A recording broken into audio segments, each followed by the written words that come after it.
After nearly 6 months, it's almost time for Bengals football. Hi again, everyone. I'm James Rapien of allbengals.com. Welcome in to Cincinnati Bengals Talk, where we are just hours away from preseason game number 1, the preseason opener of the 2022 season.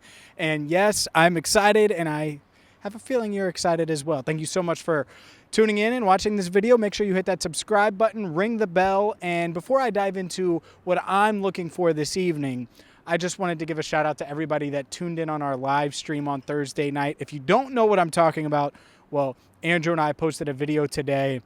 It's about 9 minutes long. It's almost a recap to save you the time from watching the entire live stream. We try to make it as succinct as possible for you because, well, it's big news. Joe Goodberry every Tuesday right here at 8 o'clock Eastern time, hosting Bengals on the Brain, a new show coming right here on CBT. Elise Jesse every Thursday with the OT with Elise Jesse right here on CBT, 8 o'clock Eastern time as well. But there's a game tonight starting at 7:30 Eastern, and the Bengals starters not going to play, at least most of them, the ones that are entrenched. And I worded it that way to Zach Taylor the other day because, let's be honest, guys like Jackson Carman aren't entrenched. Guys like Kevin Huber are going to play.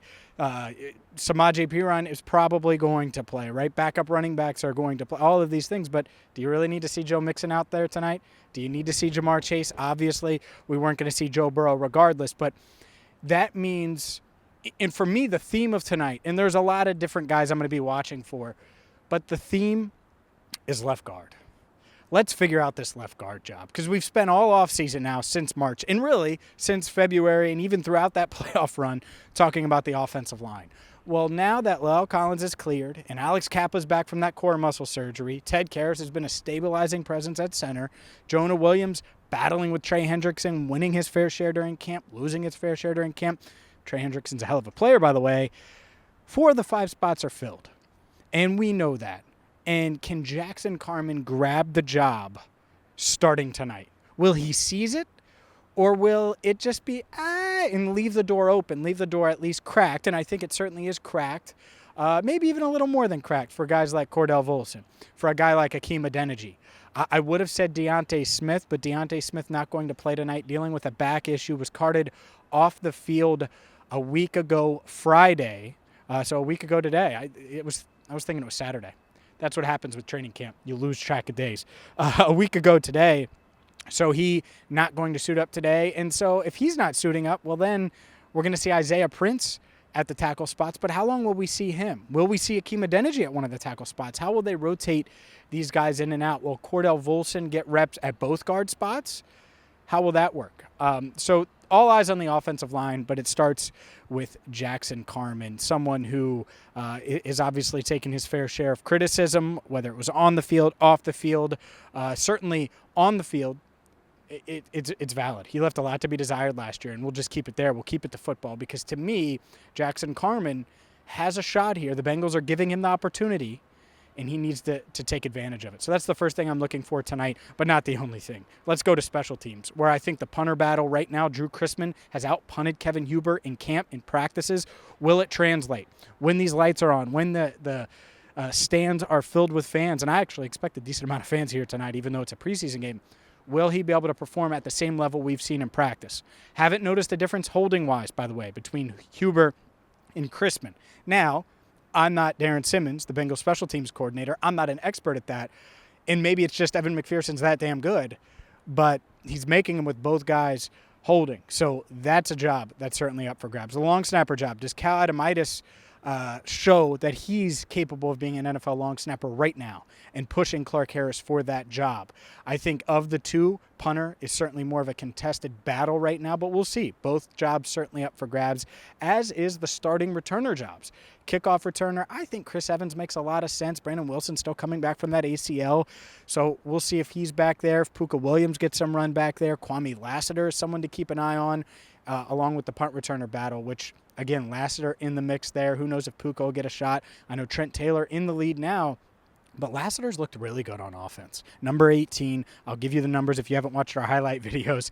Kwamie Lassiter's put on a show so far in camp for an undrafted rookie out of Kansas, and so we'll see there. Kendrick Pryor, number 19, So we got A.J. Green's old number. A.J. going to be in the building tonight, not playing. I believe he traveled with the Cardinals. But the old number 18 going to be in the building. The new number 18, Kwamie Lassiter, has put on a show. We'll see if he can. And then Auden Tate's old number 19 is Kendrick Pryor's now. And Pryor's made multiple plays really throughout camp, but over the past week or so, you've noticed him more and more and more.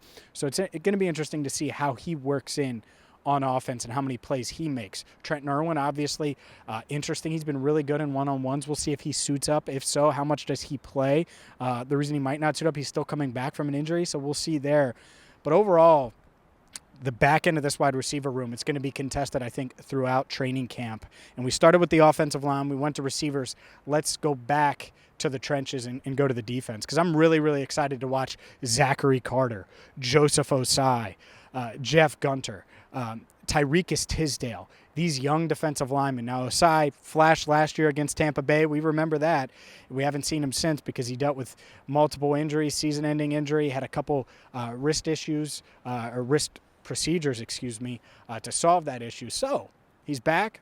He's ready to go. I don't think he's going to play a ton tonight, but will 58 flash? Certainly someone you want to see out there and productive and stay healthy. But the rest of these guys, Jeff Gunter, number 93, has made a big impact during training camp. Zachary Carter, 95, big impact. Tyreek Tisdale, 97. You've noticed him. And all three guys look like they can contribute. Now, Carter is the one that you really need to see it out of because he's the third-round pick. Tisdale, undrafted, and Gunter, a seventh-rounder. But all three guys have had their moments during camp. So will they have their moments again tonight? The Cardinals aren't going to play their starters either.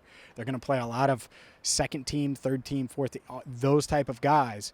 And so you're hoping that these fringe roster guys, Jeffrey Gunter battling for a spot on the 53-man roster, Tyreek Tisdale battling for a spot on the 53-man roster, that they flash, that they show, hey, we're here, and we might have been not thought about much during the draft process or overlooked during the draft process, but we can ball. Because this Bengals pass rush could use another guy. Even with Joseph Ossai back, having a guy like Jeffrey Gunter, having a guy like Tisdale who could kick inside would certainly be nice. Speaking of kicking inside, Cam Sample, where does he line up? Where does he play? That'll be interesting to see as well. In his second year, you hope he's going to take a leap. And Akeem Davis-Gaither, I expect him to play tonight at least a little bit. And he's going to be a big part of the Bengals defense this season. And, you know, Logan Wilson obviously not playing, Jermaine Pratt not playing. I think we'll see Akeem Davis-Gaither. Maybe we won't, and that's the fun part as well. But he's had a really good camp, and I'm excited to see him when he does get on the field. So there's a lot of storylines, and I've went about 7.5 minutes or so, roughly, and I haven't even mentioned the first overall pick for the Bengals, 31st overall, but the first-round pick, Dax Hill, man, he's making his debut tonight, as is Cam Taylor-Britt, Cordell Volson I mentioned. So these guys, how do they perform? How do they play? I'm interested to see Dax Hill. I think he's had a really good camp, especially with the tough circumstances and the weirdness that is Jesse Bates not being here. So he's playing exclusively at safety right now, and he's done a good job. And we'll see how much he plays tonight. But regardless, for those that are new, because we've had a lot of subs recently that you might not be used to our game day experience here at Cincinnati Bengals Talk. Well, this is our pregame video. We're going to have a post-game video recapping the game, plus we'll have player and coach reaction afterwards. It's preseason for us, but we're still bringing it to you, all Bengals, all the time, right here on Cincinnati Bengals Talk. So make sure you hit that subscribe button, ring the bell, and buckle up, because the 2022 season is here.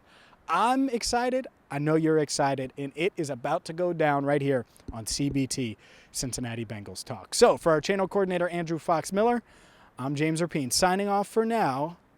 Our first pregame report of 2022 of the 2022 season. I'm James Rapien, signing off for now right here at not Paul Brown Stadium. I almost did it, but I'm not going to. At Paycor Stadium at downtown Cincinnati.